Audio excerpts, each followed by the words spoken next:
Hi, this is Anna Imagination with the Healing Garden, and welcome to Philosophical Coffee. If you are new to my channel, this is the space where I cover my research, my studies, and it's all things healing. We really dive deep into every aspect of the healing stages. My work is unprecedented, and it covers a new science called perspectivology, basically, and it explores logical health. It introduces logical health to everybody. There is something called the mark of Bligh. It is a phrase that I took from the movie Mutiny on the Bounty with Marlon Brando. It's one of my favorite movies. For those of you who don't know what Mutiny on the Bounty was, it is about a Captain Bligh. Maybe it was Bligh, B-L-I-G-H, Captain Bligh. And true story, it was based on a true story.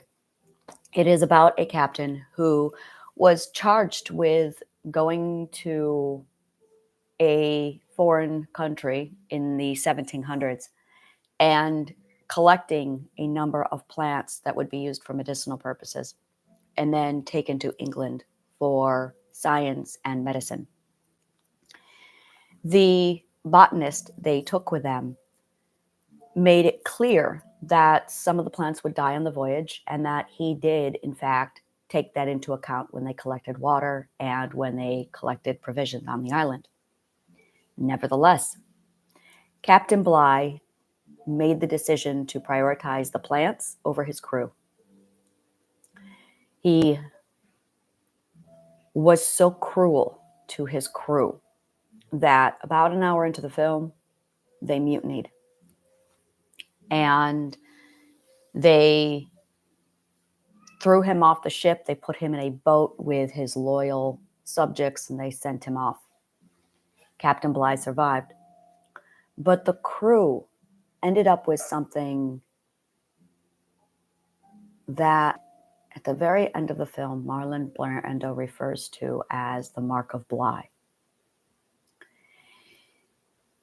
Bligh's cruelty was so severe that the crew was paranoid, distrustful,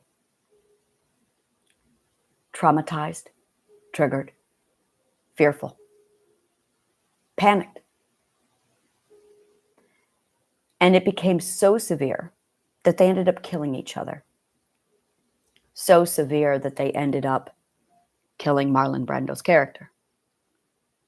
And they burnt the ship. At the end of the movie, Marlon Brando lay dying, and they start to realize, the crew starts to see through the mark of Bligh, and they start to realize the results of their trauma, the results of their fear, their actions, what they've done. Most of the crew at this point is dead. And they are loyal and adore Marlon Brando's character, who they killed. So they're laying there beside Brando, apologizing for what they've done, explaining that they didn't trust him, that they thought that he was gonna take them back to England, that they thought he was gonna be like Bligh. And the very last thing Marlon says is, "It's okay. We all have the mark of Bligh in us."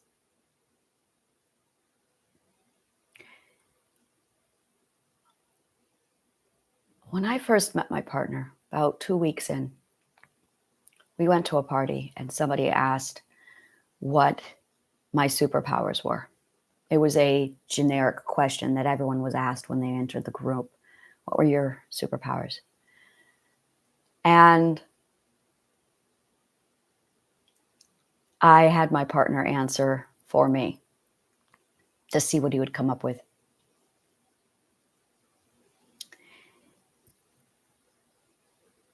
My superpower is seeing the mark of Bligh in people and in myself, removing it, seeing around it, separating it from the identity of people.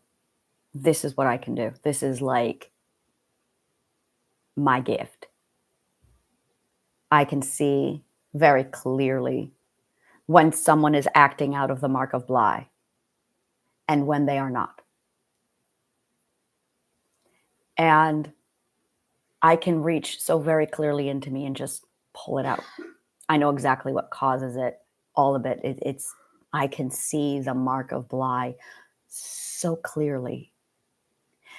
And the mark of Bligh is not something that anyone knows about. It was so beautifully worded in Mutiny on the Bounty. It was so beautifully worded.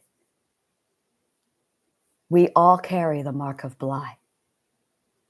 Just so articulate. And that is what I see. A world bearing the mark of Bligh. And each and every one of us interacting, not with our identities, but with our marks of Bligh. And the mark of Bligh shows up for me in 3 very distinct ways. For other people can't see it. A lot of people will call character traits when referencing the mark of Bligh. And it's a huge, no. That is not a character trait. That is not your personality. That is the mark of Bligh.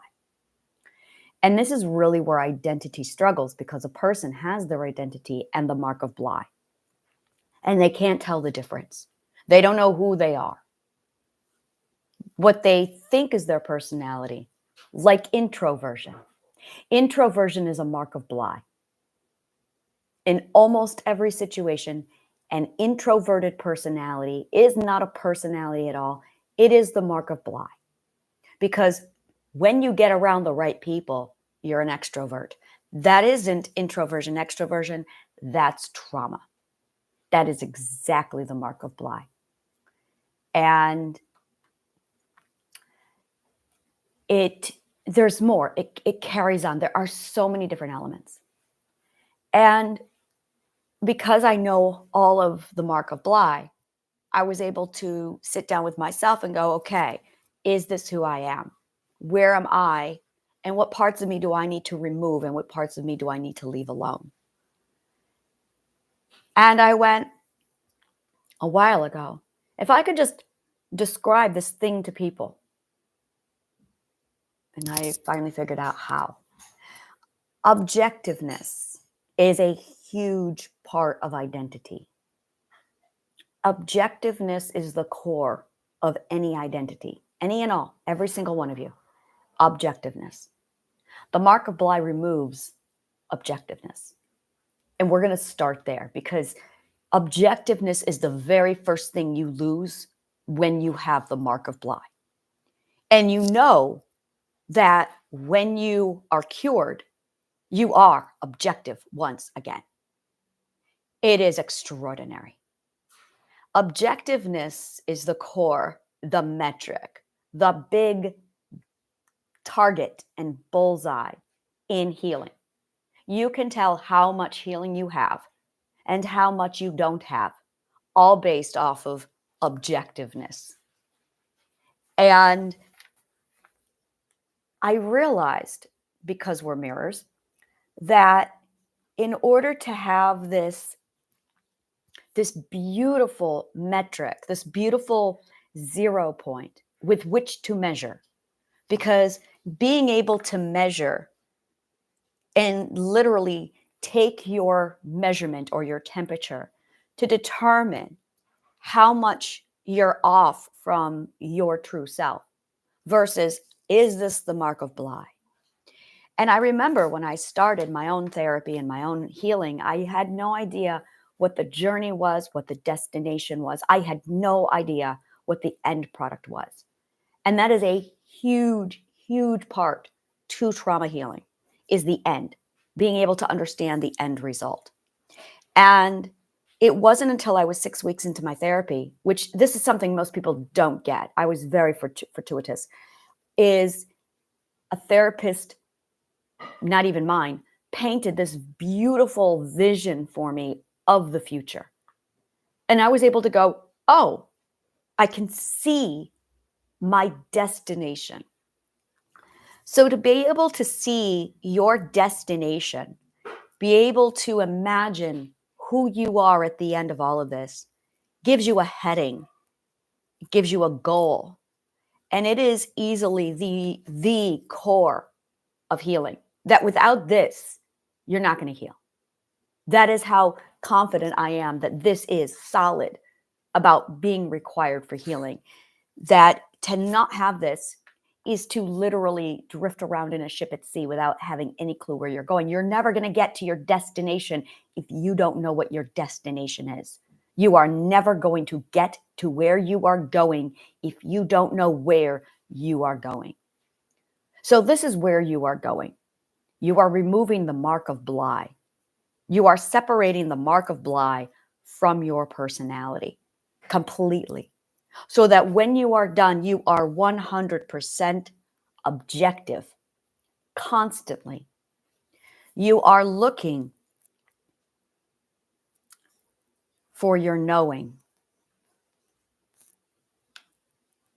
the defined past self. You are looking for your belonging, your defined present self. And you are looking for your security, your defined future self.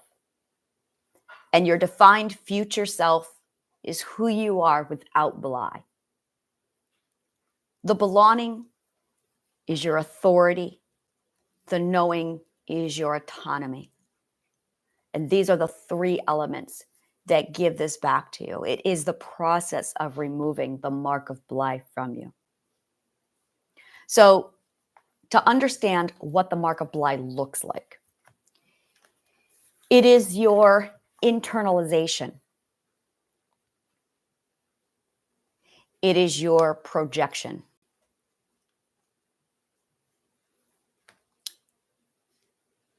It is your story sickness.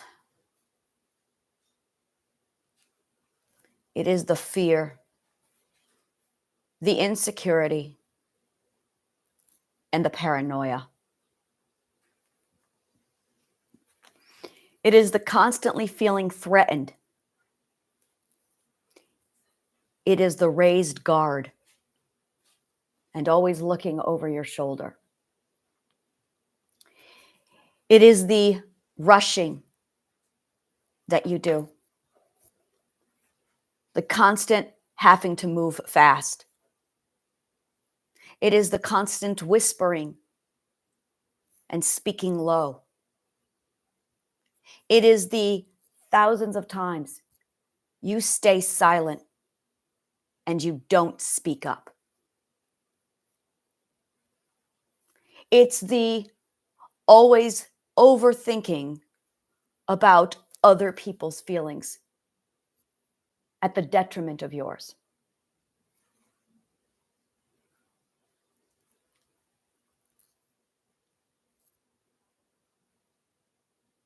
It is the flinching,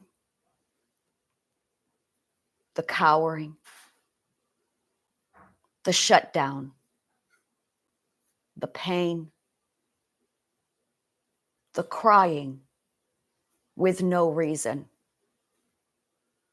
It is the abandonment, the rejection, the loneliness.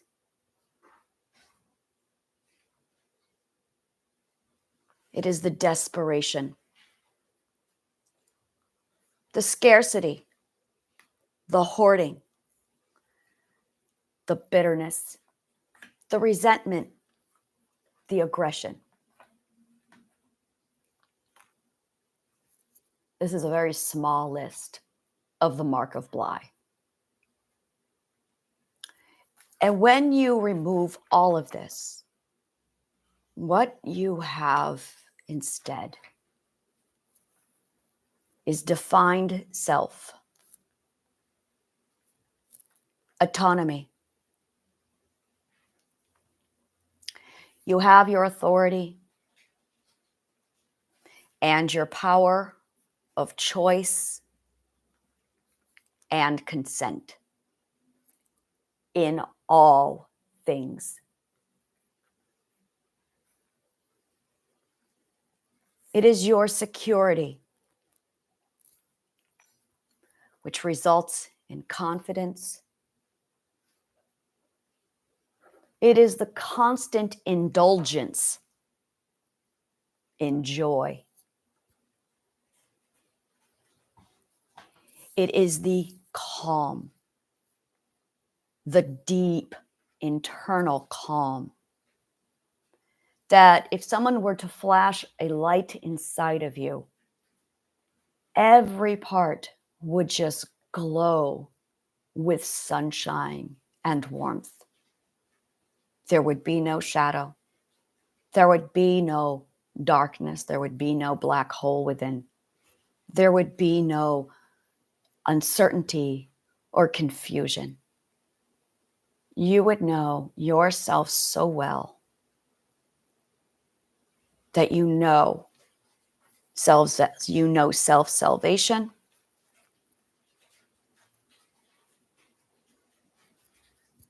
You know your choice. You know your decision. You could hear other people's opinions and beliefs, and it wouldn't touch you.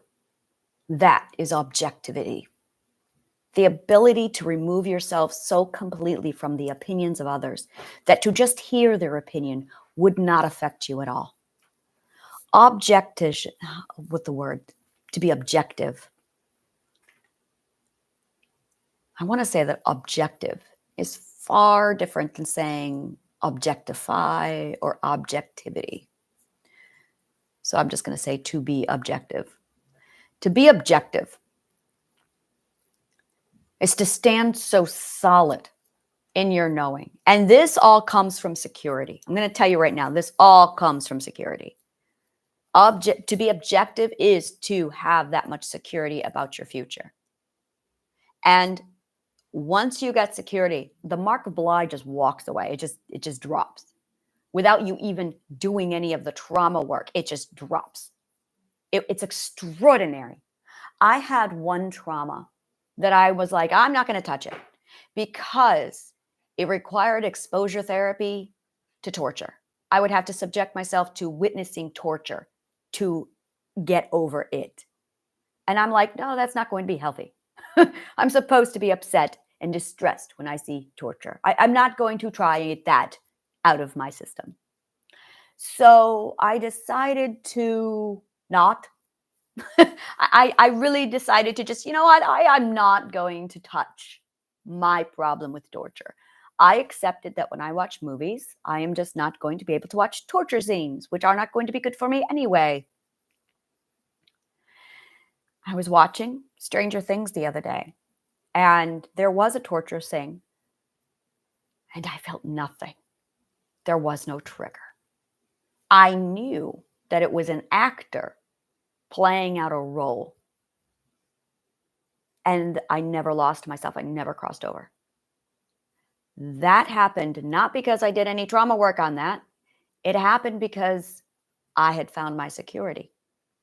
As soon as I found my security, I no longer internalized the television I was watching. And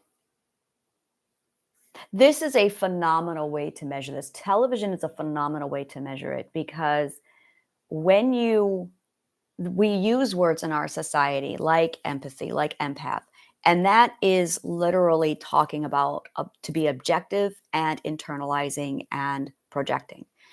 And there is this massive wall of security that just encompasses a person. Boundaries is part of this, but really it's the security. It's the knowing who you are in your future, who you're going to be tomorrow, who you're going to be in 5 years. It's being so solid on your ethics that nothing touches you. And this is your autonomy. This is 100% your defined autonomy. It's when you know your values and your loves so strongly that they're permanent. You just know them. And you know them, and they are defined based off of who you are because you chose them. Your authority is what chooses your value and your love. This is going to keep going back in a circle over and over again. Your ethics, your values, your authority, your security. And it's your authority that chooses what you love and value. And that in turn gives you security because you consented. And I'm going to say a million times over, authority is your consent. It's your consent, and we're going to really dive deep into consent.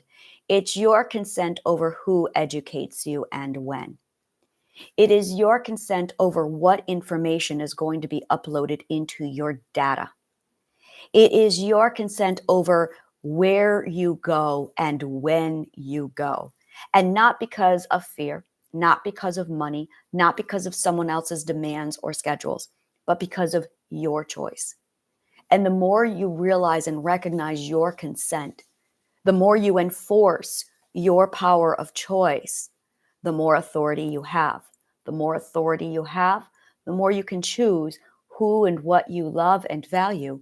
And that gives you more and more security. Security is a direct result of your authority. And that is the very thing that is compromised in a point of abuse. When you are abused, it is the authority that they take from you. It is your consent. And that compromises your ethics. Because when something is done to you and you're internalizing it, it's oh, I'm the one who's unethical. And that is 100% the internalization of taking their ethics, lack thereof, and putting them into yourself. And when that happens, it compromises your values. It compromises your love. And what your love and your value actually is your logic line. It is your personal logic. It is your truth. Your logic is your truth. It is who you are. I cannot strongly emphasize this enough, that you cannot have a compromised logic. It is the core of who you are. And once you define your logic and your truth through the defined what you value and what you love, you have such a solid stance at that point of authority that really solidifies your security. And understanding how these things all come together, that as soon as you start taking care of your authority and managing your authority properly, and you start building your truth and your logic with value and love, and then that carries over into your security, it just keeps cycling back through. It becomes this solid triangle of just strength that just solidifies in you. And the more you practice this, the more you become who you are. Your qualities are your ethics, the ones you choose to have for yourself. Who do you want to be? It's the biggest question that we all have, the defined self. Do you want to be honest? Do you want to be strong? Do you want to be honorable? Do you want to be someone who's committed to see it through to the end, who doesn't give up easily? Do you want to be somebody who is gentle and kind and practices justice? We consciously choose precisely every one of our qualities. The mark of Bligh puts them into us by force, and they start interfering with our qualities. The mark of Bligh interferes with all of this. It compromises our ethics. It turns us into somebody we don't want to be. It adds qualities to us that we don't want. If you did not choose a behavior, then it's not you, it's the mark of Bligh. If you chose the behavior consciously and decided to keep it and practice it religiously, that is you. That is who you are. So if you are someone who values honesty and truth, that is absolutely going to be a huge piece of who you are. We're going to talk quite a bit about honest, trust, and lying today. This one was hard for me to really dig out, mainly because of how twisted trust is really contaminated with the mark of Bligh. People think that trust means to rely on somebody's actions, and it's not. I had to go dig deep into the Viking culture to pull out trust, honor, honesty, lying, and truth. And I'll be covering that quite a bit today. The mark of Bligh interferes with your qualities. It embeds without your consciousness, awareness, or choice the qualities in you that you don't want. That's when we become bitter. That's when we become resentful or hateful. If you didn't consciously choose those, if you cannot say, if you were to sit down and write a list of everything that you are, all the qualities that you currently practice, and be honest with yourself. Are you bitter? Are you resentful? Are you hateful? Are you shy? Did you want to be this way? You can choose your qualities. Absolutely. And if you're not choosing them, that's your mark of Bligh. Go through that list and then highlight the ones that you do want.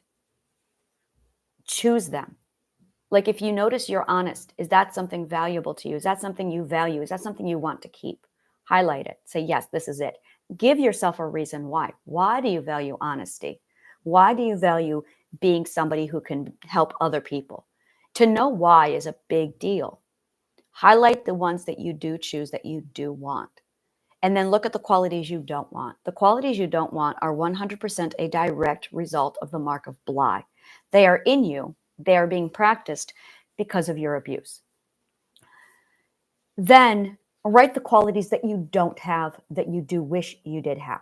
What do you wish you were more of? This is a huge, this is like one of my top exercises that I do for people, is asking yourself what it is you do wish you were more of. Who do you wish you could be?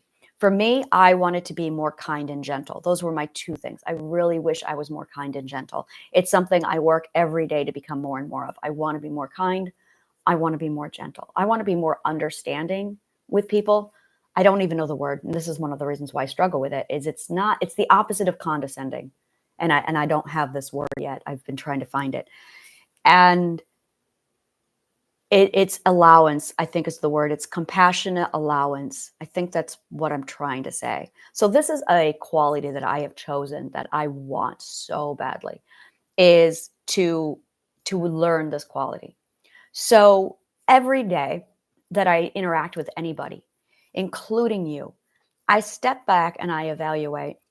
And this is self-evaluation. Self-evaluation is one of the primary tools you use for your healing, is self-evaluation. You ask yourself, how did that go? Did I go through your qualities? Which qualities did I use during that conversation? And you literally write them all down. And then it's, ooh, I noticed that I wasn't as kind. I noticed that I was judgmental. I noticed that I didn't like that. Yeah, okay, why did I act like this? Why? What was, and it's always coming back to the mark of Bligh. Once you realize that it's present, it's because you basically lack forgiveness, and that's contributed back to the mark of Bligh. So you have more healing to do. It's literally this beautiful metric that you can go, oh, okay, that's where it's contributed from. I have more work to do. And then it's making the conscious effort to not project that onto people, which is going to be a battle until you get through forgiveness. Once you have gone through the stage of forgiveness, it's so much easier, because you don't have to consciously do it. You just do it because you've removed the mark of Bligh. Forgiveness is not what we think it is. Not at all. And it is such a huge part of removing the mark of Bligh. It is the only way to remove the mark of Bligh. The first thing I'm going to say before I get into forgiveness is, under no circumstances should you ever forgive until you are ready. It is a choice. That is vital. You must forgive when you are ready and with consent. That is vital to this. Consent is your authority. And during abuse, it is your authority that was compromised and abused. your ability to consent. So if you are already going into forgiveness feeling like you have to do it, it's not going to work because you're not consenting. If it's an obligation, it's not consent. If you have to do it, it's not consent. If you feel like you were pressured to do it, if you were bullied into doing it, if your religion is damning you because you don't do it, it's not consent. You have to choose forgiveness out of a pure desire, readiness, and choice. So I'm going to explain what forgiveness really is, the process behind it, the theory of forgiveness, and I'm going to really emphasize that this is 100% mandatory consent. Under no circumstance do you ever practice forgiveness without authority, because it won't work, because that's not forgiveness. That's just going to create more bitterness. There is something called an emotional transaction. Emotional transactions is literally pure economics, and it is how we have human connection. It is the only way you can get human connection with other people. Emotional transactions is how we exchange our authority and submission, vulnerability with other people to form a connection. It is literally the trade and exchange of vulnerability with authority. Now, this can be done through consent and through non-consent. When it's done through consent, you have a healthy, beautiful human connection with someone you care about and love. When it's done through non-consent, you have an unhealthy bond and relationship with someone you don't want. And that's the problem. Regardless, when you are abused, you have entered into an emotional transaction and bond with someone without your consent. And that bond is present whether you like it or not. The goal of forgiveness is to close the bond. The emotional transactions have 4 stages to them. And bottom line is, whenever you are in a consensual bond with someone through an emotional transaction, it closes. It goes through all 4 stages, and it closes and concludes the emotional transaction. But in the form of abuse, there's no conclusion. And this is the problem. You've been forced into an emotional transaction with somebody. You are going through the 4 steps of the emotional transaction, but because it was non-consensual, you abandon the 4 stages of the emotional transaction. When you abandon the emotional transaction, you keep it going. You keep it open. As a result, resentment, bitterness, hatred, anger, all of that toward your abuser and toward yourself stays unconcluded. This is what we mean by you have no closure. This is it right here.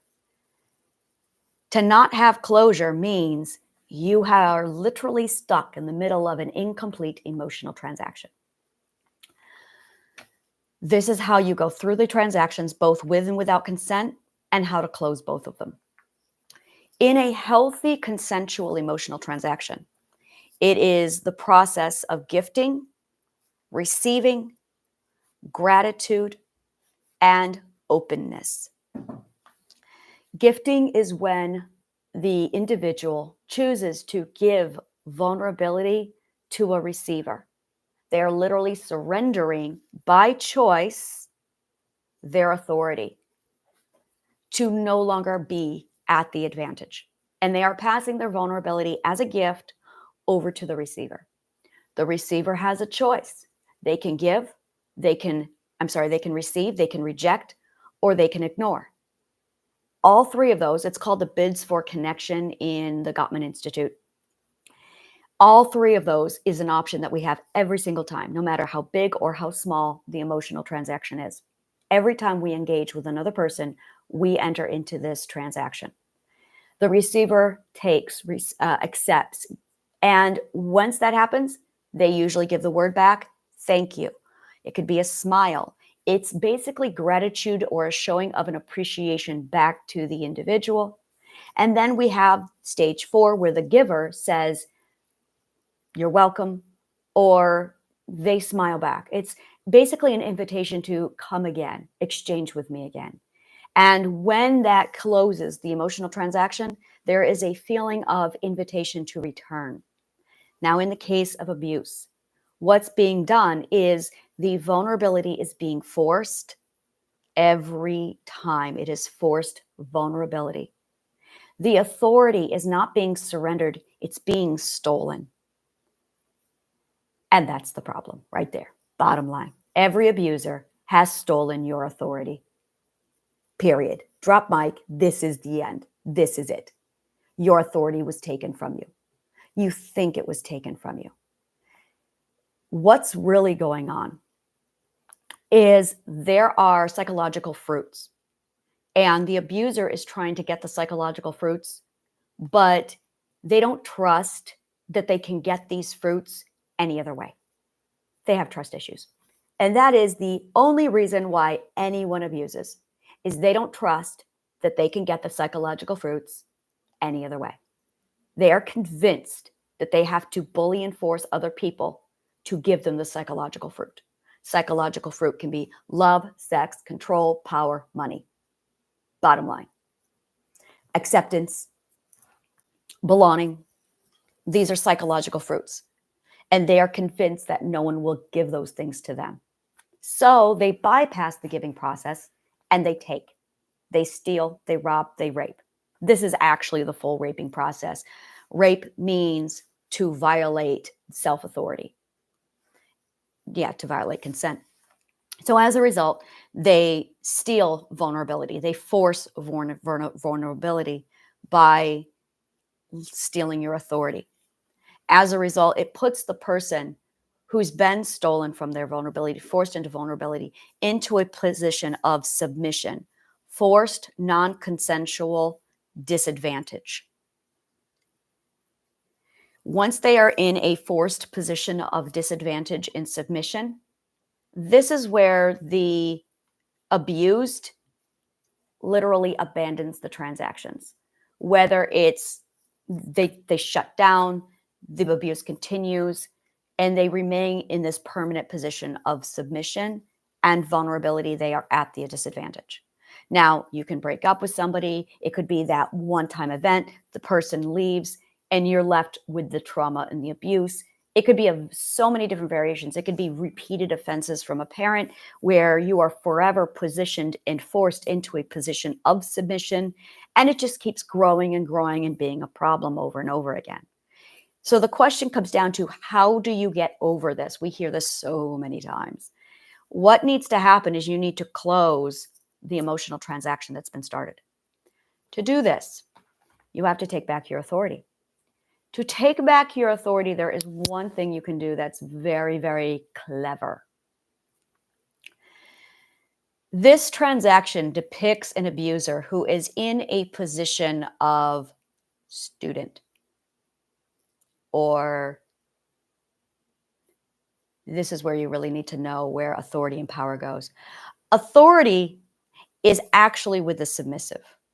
Authority is actually with a student, actually with an audience member, actually with a child.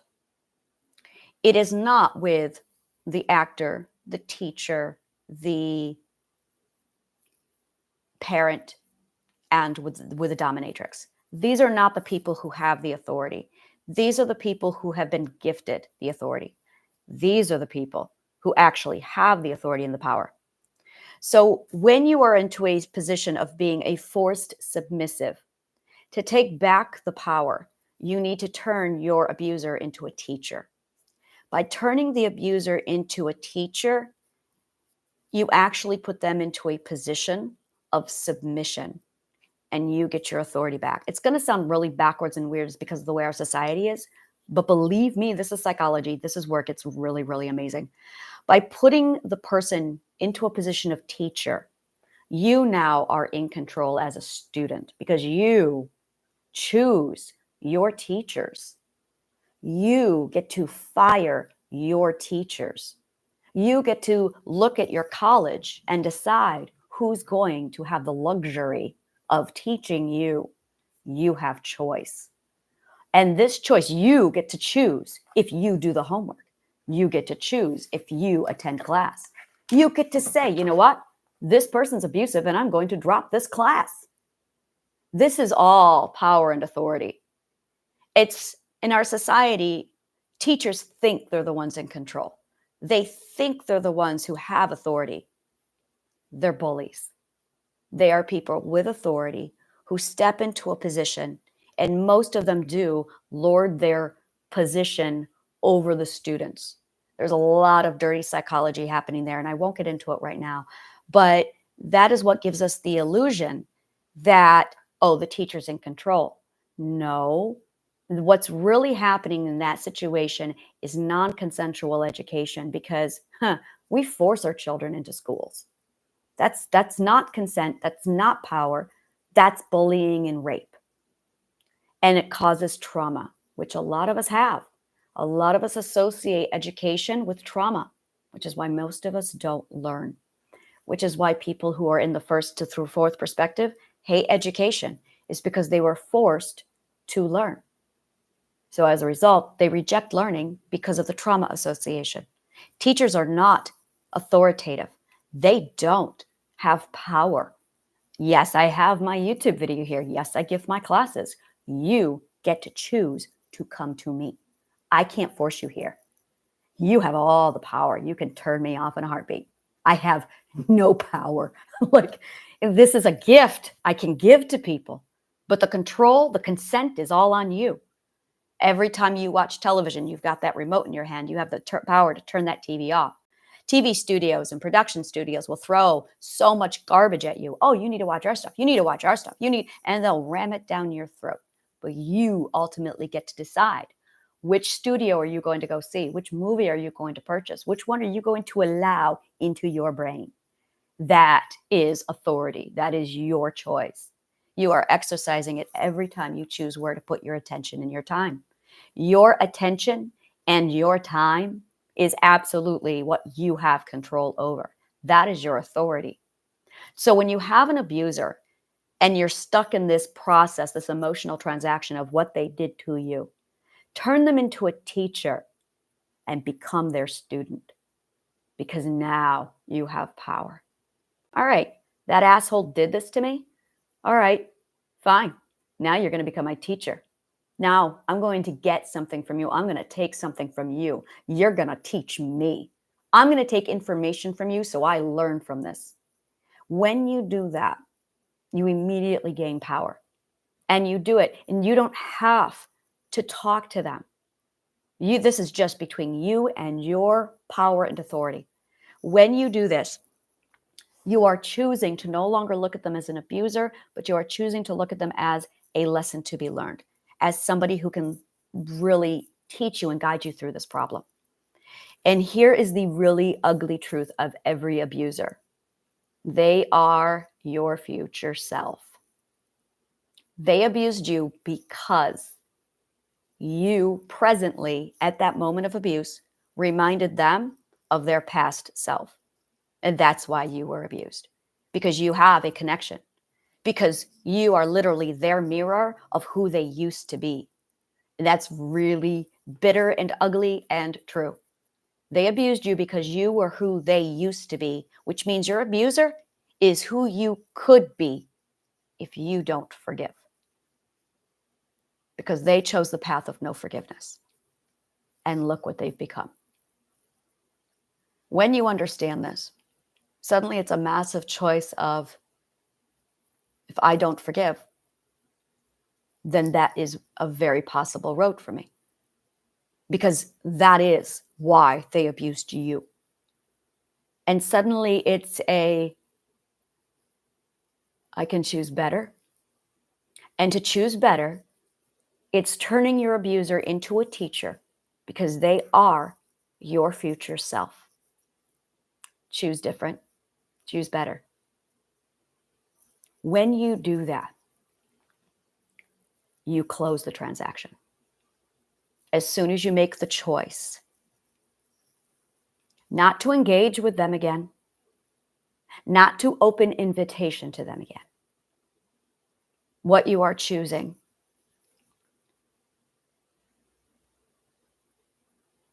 is to interpret this action differently, to find a deeper part of yourself. I did have severe gratitude for my abusers after I experienced this transaction because of what they did to me. I was able to very clearly go, oh, I see. I really, really see that all of these abusers were literally variations of my future self. These were all the possibilities. They showed me my future. And I'm very grateful for that lesson because now I can choose the path, the right path. And this is why it changes you, is because you now know the right path. And that is forgiveness. Once you understand this, it's like, it's they showed me the wrong path. That is what it is. Your abuser is the teacher for showing you the wrong path. So now you can better choose the right path. And yeah, it's a really horrible way to get there. And I had significant amount of gratitude because the last thing I wanted to be was my abusers. And a lot of people walk away from their abuse terrified of becoming their abusers. It's a secret we never talk about. It's a fear deep inside of every one of us that we don't talk about. We're terrified of becoming our abusers, which is why we avoid so much association with them, is because we are trying to not become our abusers, because there is a part of us that deep down, we know that the abuser is our future self. So we avoid by back against the wall, throwing everything to do with the abuser. In fact, we have that adamant, I'm not like them. Don't ever call me that. I'm not anything like them. And it is because we are terrified of becoming our abuser because they are our future self. But they've shown us the wrong path. That is what not forgiveness looks like. Now you know the right path, which is learn from them. Use them as your future self teacher. You are now in control. You get your authority back. You have the power of choice. You know which path to go. And I'm going to say it, I really think that gratitude is a massive emotion that follows that. I really believe that it is a consequential emotion that just floods right after is severe gratitude, which moves you into stage 3, is that gratitude. You don't need them to say, come again. You just need to feel gratitude, which is not gratitude toward them for abusing you, but gratitude for them showing you the way to go. Gratitude maybe for yourself. And once you experience the gratitude, you have experienced forgiveness, and the bitterness just melts away. The anger just ends. It is a very powerful transaction.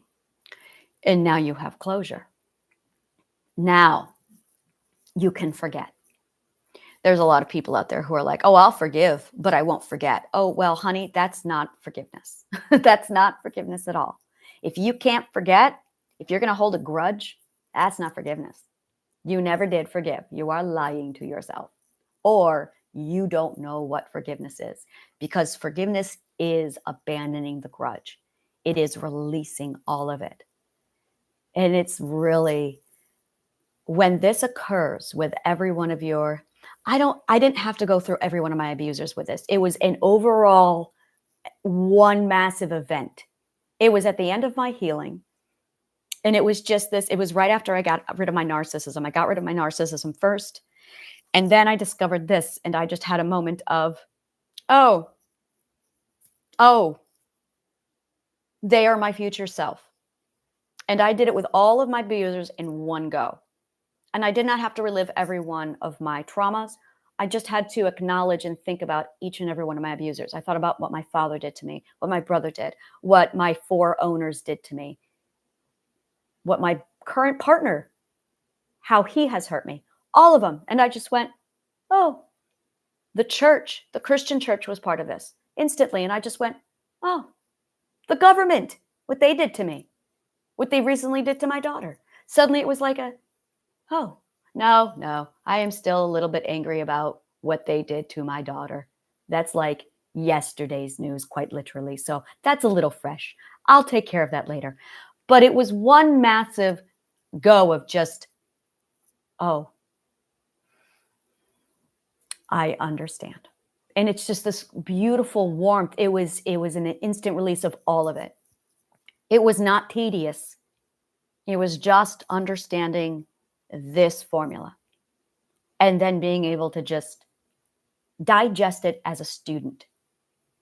And as soon as I took the role of student and I learned, there was gratitude for the lesson.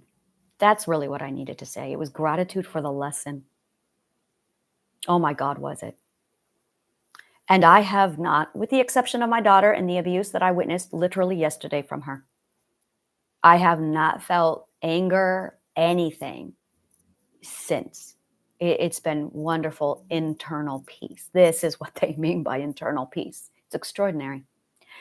As far as my daughter goes and that situation, I can feel it conflicting. I would definitely won't say fighting, but I can feel it conflicting.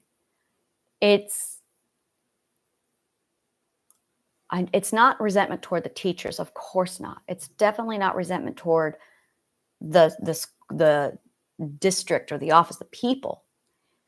The concept that it was done strategically by the government to my daughter to farm her to the point of her own mental illness. Now, that's where I'm going.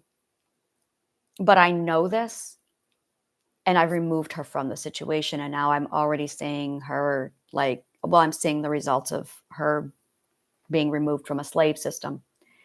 And I'm watching the trauma roll in, and we're walking through it. And it's like this, it's pushing against this wall of forgiveness. Like they don't know what they're doing. It's autonomy. It's not autonomy. It's the lack of. It's automatic. Everyone is so automatic. It's why everyone is so oblivious, is because they're automatons. And it's the word I had for it. It's the compassion allowance. It's very much the allowance. Oh, I love that word. It's such a great word. It's literally the gift of allowance, where they don't know. They're not even turned on. It's not intentional. There's no malice. It's just they're robots going through a program because that was what was done to them. And those programs are carrying the mark of Bligh, and they don't even know it. It's literally like a bunch of Cybermen. And it's unfortunate. It's sad, but it's not. And some people are just, this is where they're growing. And it's the same allowance we give children when it's like, when we see a 2-year-old and we're like, oh yeah, okay. They're 2. They're acting like they're 2. It's just complete comprehension and allowance. And that's it. Understanding and allowance.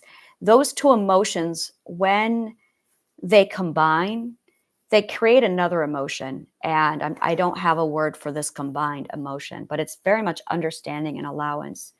And it's almost joy in watching their educational development. It's quite undefined because I haven't figured out these words yet. And once I really am curious to see, when I went through the forgiveness formula, my mark of Bligh vanished, gone, all of it. That's when my security hit. That's when I felt completely objective. It was extraordinarily powerful. And I'm noticing it affect me in ways that I'm just going, oh, wow. Like when I was watching that torture scene in the movie the other day, and it didn't even touch me. And I'm like, wow, I was that objective to watching something that just a couple of days ago was a trigger for me because of the amount of security which came from the forgiveness formula. And understanding, and that's it right there, is security comes from forgiveness, because it is literally how you interact with your authority. It is reclaiming your authority. And when we're abused, our authority has been taken away. Actually, it hasn't. they make us think it has. And it's this transaction allows you to take back your authority and apply it, which gives you security. That's a direct consequence, which immediately puts you in a position of being objective. It is such a very powerful. Okay, so logic is screaming at me that this literally is going to cure all mental illness. Like if you just go through this process, you don't have to do any of the other trauma work. I was explaining this to somebody the other day where it was a friend of mine. I was talking to him last night and he was going on about, he was saying, yeah, I'm working on my healing. I started that about 4 years ago. And I went, okay. And I can't remember what we were talking about, but I said, yeah, there's dealing with the post-trauma, dealing with the trauma, and then dealing with the pre-trauma.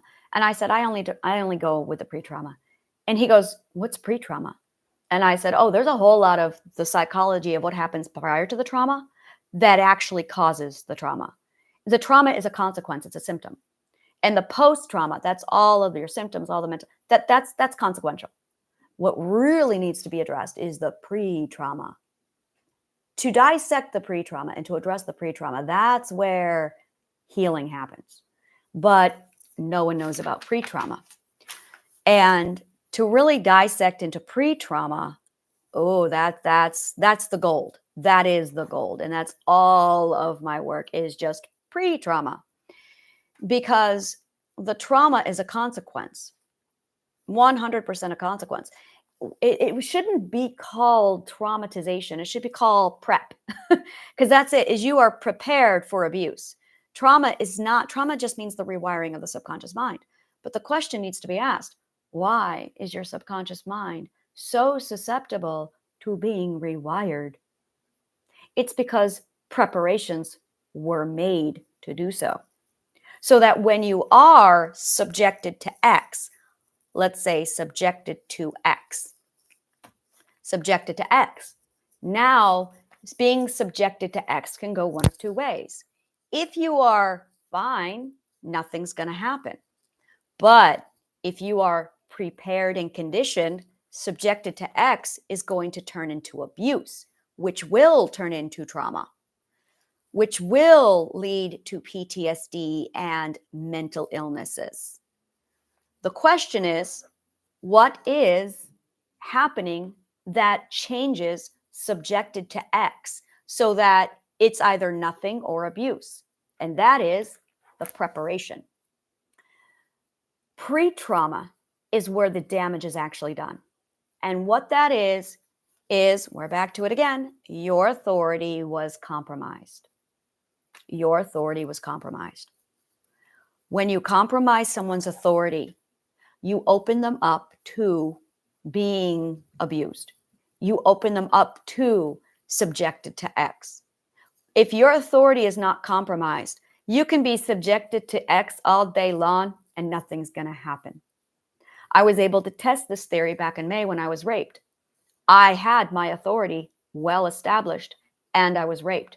But the rape did not turn into abuse, which did not lead to trauma, which did not lead to PTSD. Nothing happened. I was raped and nothing happened because my authority was not compromised. I mean, it was in a very brief period of time, but I knew that, so I was able to immediately correct that my authority was compromised. So I was able to keep my subconscious mind for myself. They did not take my subconscious mind away from me.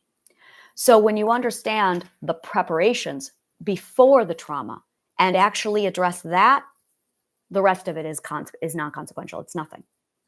So all of my focus, all of my work, all of this show focuses on the pre-trauma, on this preparation, so that if you are subjected to X, nothing happens. In fact, you will avoid X from happening. And if it does, it has little to no effect on you because you are objective. Now, what subjected to X is the mark of Bligh. It is the mark of Bligh. Because the mark of Bligh literally is the chipping away of your authority. It is the process, the psychological process that occurs that destroys your authority so that now when abuse happens, when X happens, it turns into abuse. You literally, people, every one of us, chooses subconsciously when something is going to be abuse or not. We give it power by choosing subconsciously through a lack of awareness whether something's going to be abusive or not. And this is going to get really sticky, but I'm going to clarify this real solid here. Is you have this point, and this is the point of authority. Without conscious awareness, this plays out very differently. And that's the situation we are all in. So by adding conscious awareness to this, it changes the game.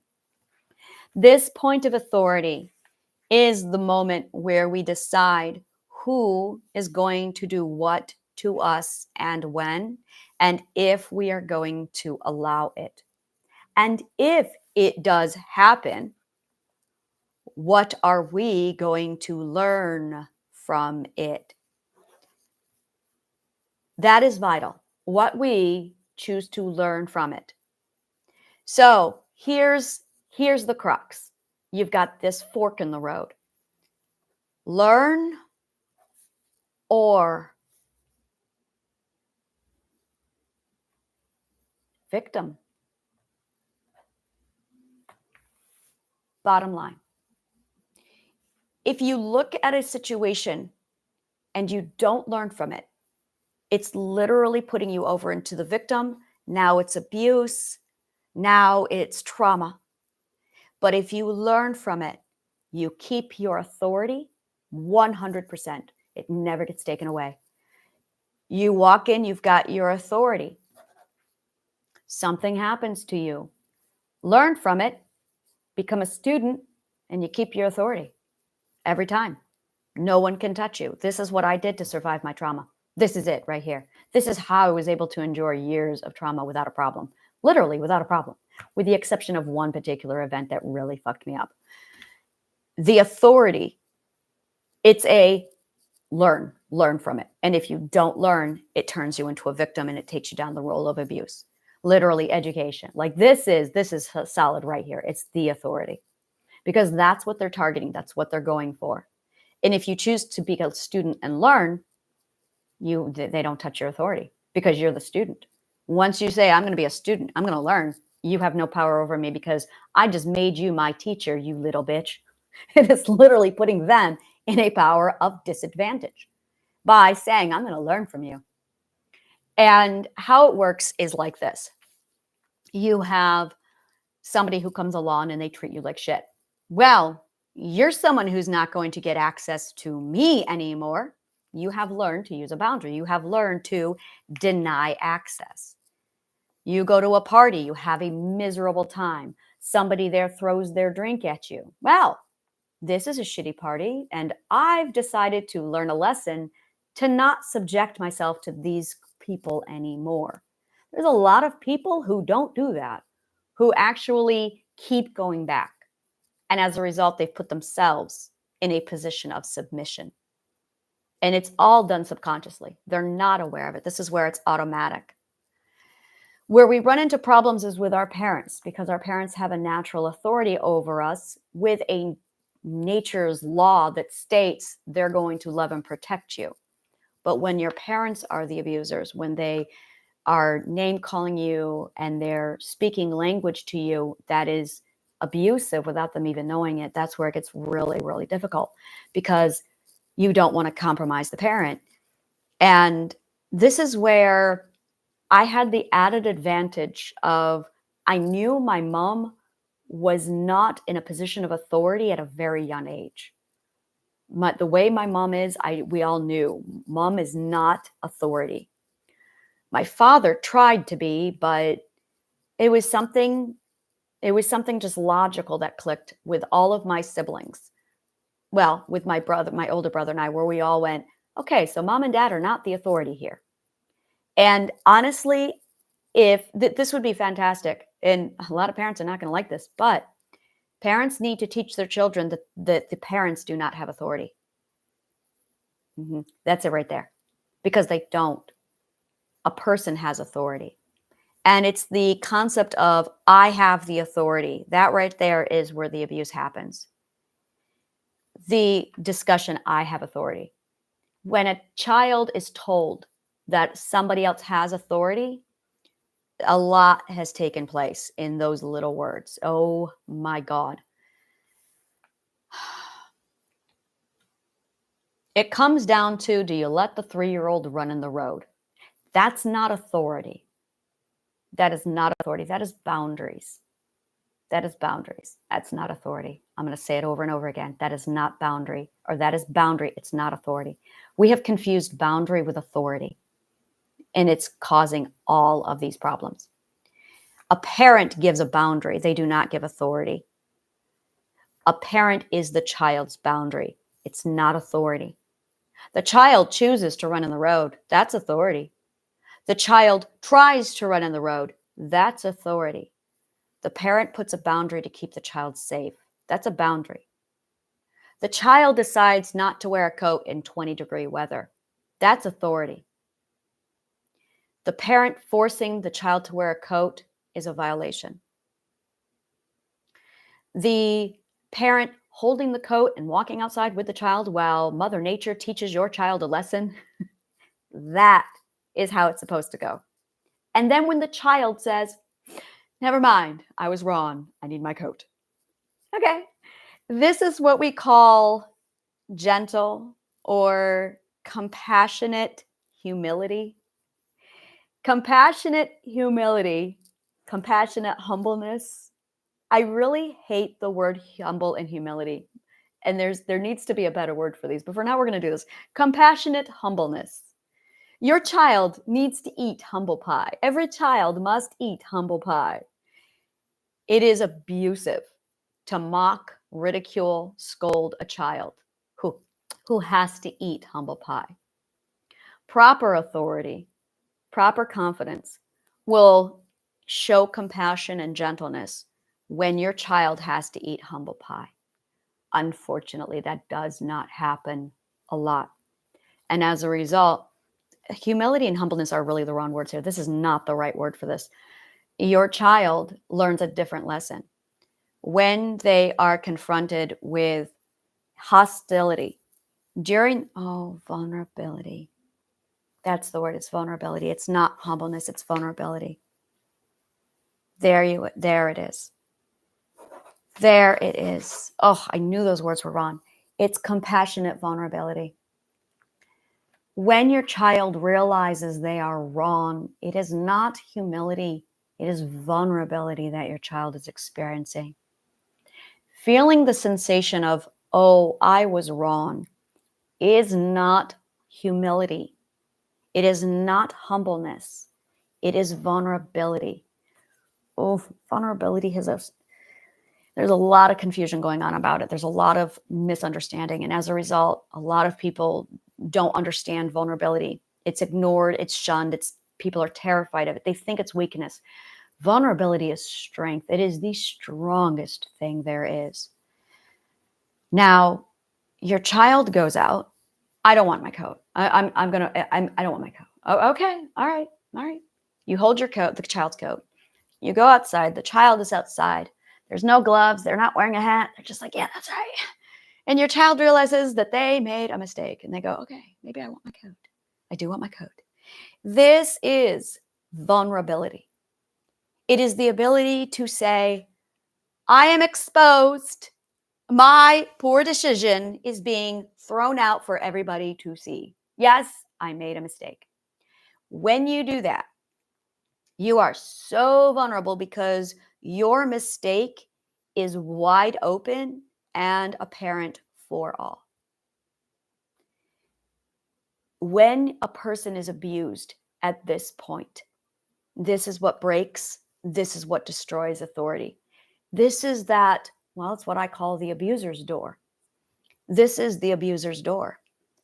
If you mock, ridicule, shame, are aggressive, you have taught your child that vulnerability is dangerous, that it is not safe to be vulnerable.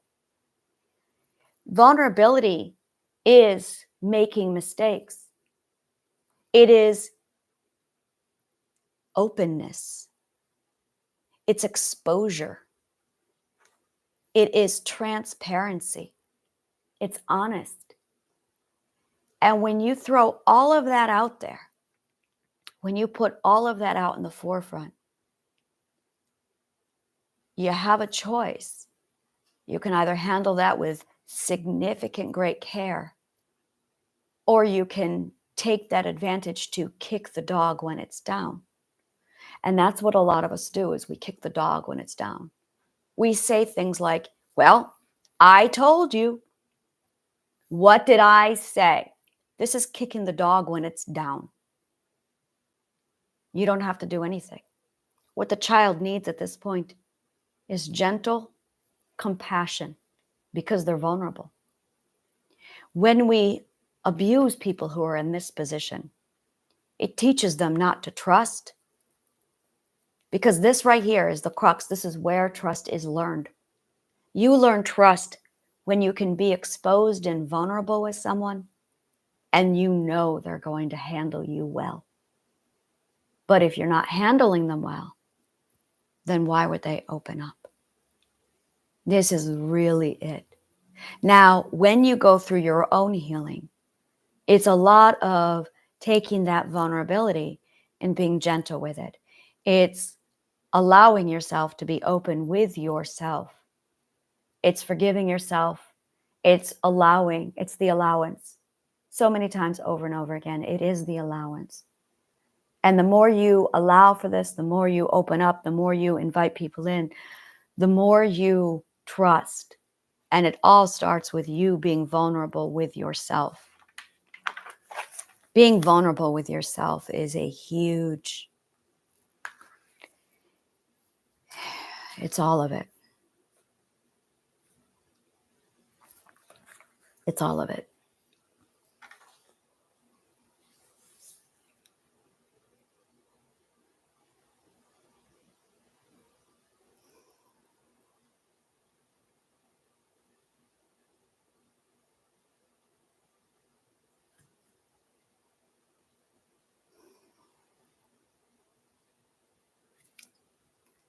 Just deep breath in.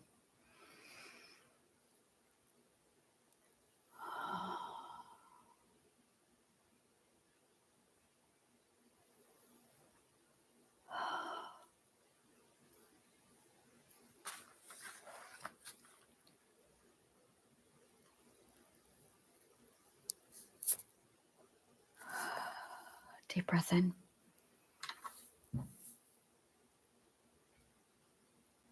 And out.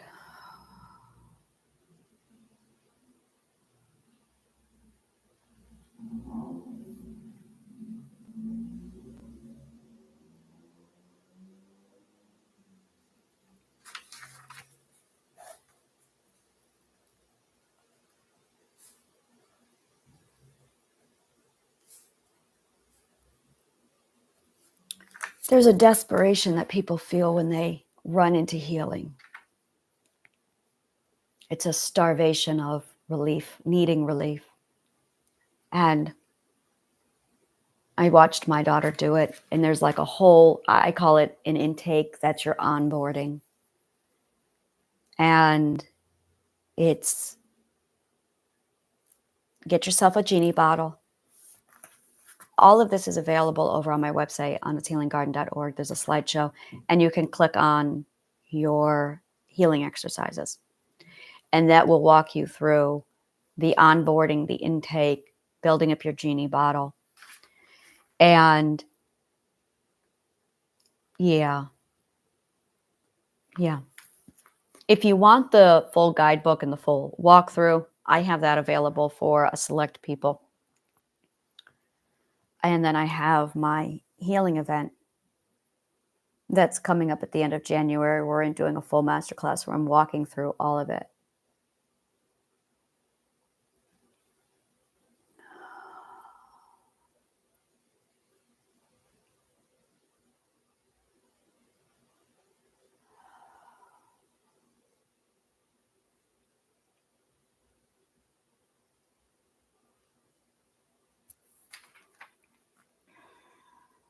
Go ahead and breathe in and out. In and out.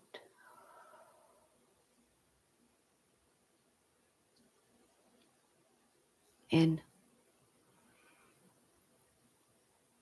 and out.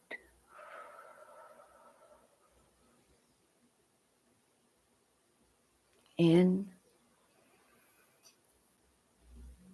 and out.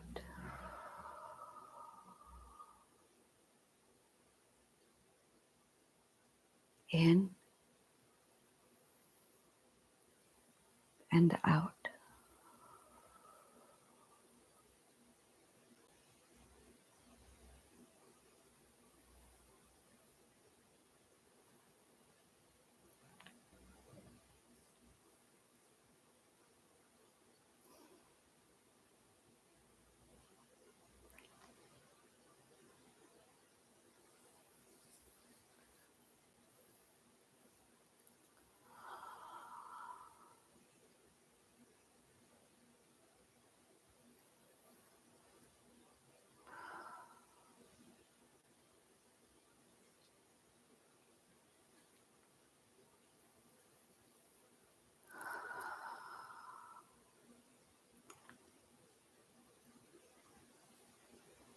You are everything you need. You have all the strength you require. You are right where you need to be. You have everything you need. You can save yourself. You don't need anything. You don't need to look further. You already have everything it takes to get this done. You are strong. You are resourceful. You have the information needed. You are in control. You have authority.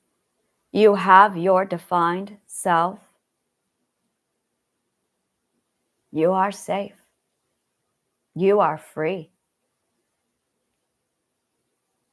The psychology of freedom.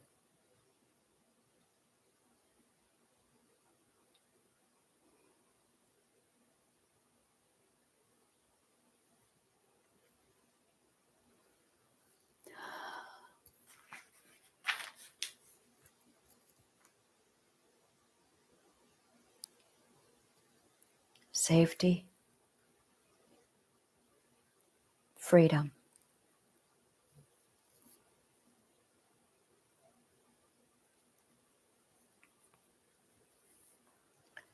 Secure.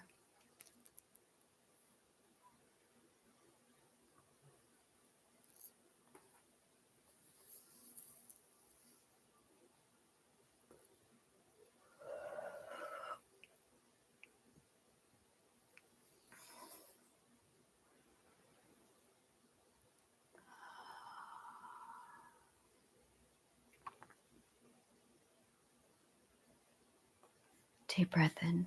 2, 3, 4. Out. 2, 3, 4. Out. 2, 3, 4. Hold. 2, 3, 4. In. 2, 3, 4. Hold. 2, 3, 4. Out. 2, 3, 4. Hold. 2, 3, 4. In. 2, 3, 4. Hold. 2, 3, 4. Out. 2, 3, 4. Hold.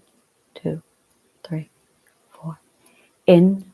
2, 3, 4. Hold. 2, 3, 4. Out. 2, 3, 4. Hold. 2, 3, 4.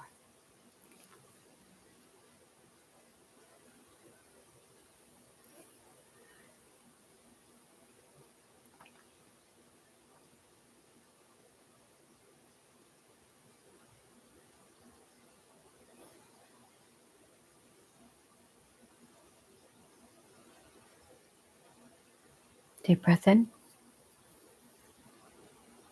and out.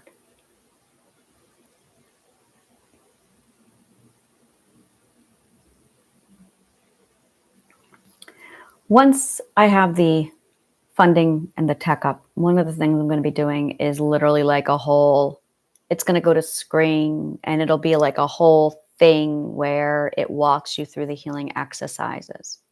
I would really love that, where we just plug in the resources and it gives you the assignments at the end of every video. And it explains, okay, do your gratitude journaling. Here's your positive affirmations. I have triliminals that are going to be coming in this month, and it's all audio recording. So I will also be, again, once I have the funding and we start putting these videos together properly with a video editor, the triliminals are going to be playing so that you get the positive affirmations fused right in. And they are designed by a neuroscientist combined with my cherry-picked positive affirmations, so that they literally reverse the logical fallacies inside of your cognitive core to eliminate your traumas and your mental illnesses. And then my lectures prior, I really hate the word lecture, but my classes prior give you the information you need to get to the awareness so that you can start realizing, basically you need the perspective shift. To do that, you need knowledge, you need education, you need logic. And then it shifts. I have other classes. One other class called This Podcast is Not a Conspiracy. I love it.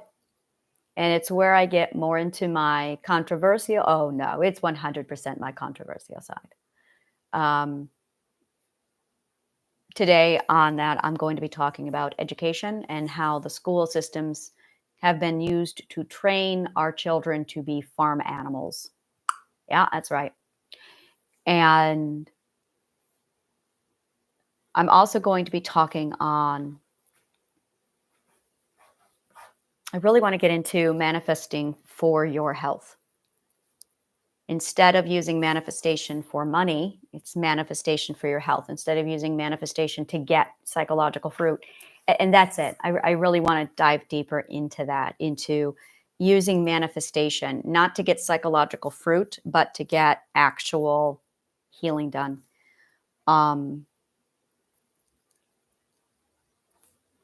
Yeah, I love using manifestation, but my manifestation is really different, because it's logic, physics, mathematics, and want. It's want. We're going to really dive deep into what you want. That's right. All right. Thank you so much for being my audience, and may the kindest of words always find you.